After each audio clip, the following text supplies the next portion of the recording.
Proposal penelitian, bantuan pendanaan program penelitian, kebijakan Merdeka Belajar, Kampus Merdeka, Kementerian Pendidikan dan Kebudayaan Riset dan Teknologi.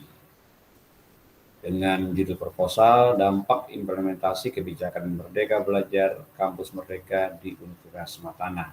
Ketua peneliti F. Anton Pangrul, SSI MSI dari Prodi Statistika, dengan anggota dosen 1. Dr. Renat Gregoria Ilya, MSc dari Prodi Fisika. Yang kedua adalah Bakti Siregar, SSI MSc dari Prodi Statistika. Anggota dalam ini kami melibatkan mahasiswa, pertama Yonatan Anggrayuan, kemudian Gerald Audric Theos, Imelda Sianturi, Juensi Hodawia, serta Sofia Niklaus Diabudi, yang merupakan mahasiswa Prodi angkatan 2018 dan 2019 dari Prodi Statistika. Pendahuluan, bangsa Indonesia akan menuju Indonesia Emas pada tahun 2024.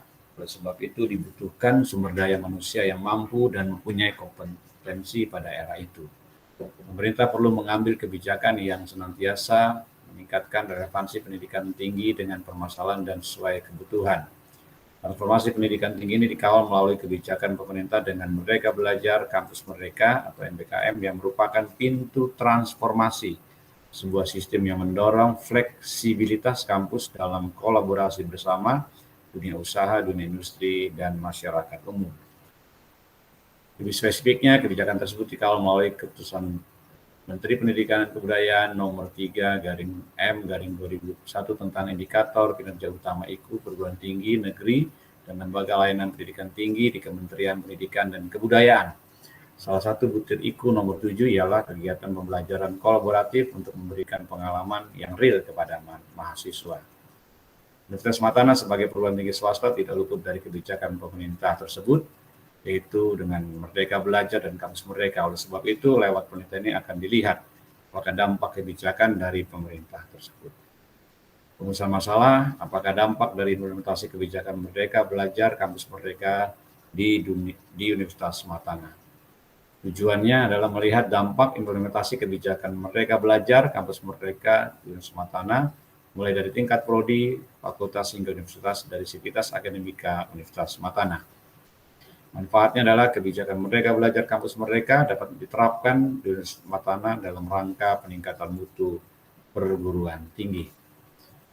Data yang digunakan adalah data primer dari hasil survei dengan metode total sampling atau populasi yang melibatkan seluruh mahasiswa, dosen, dan tenaga kependidikan di Universitas Matana.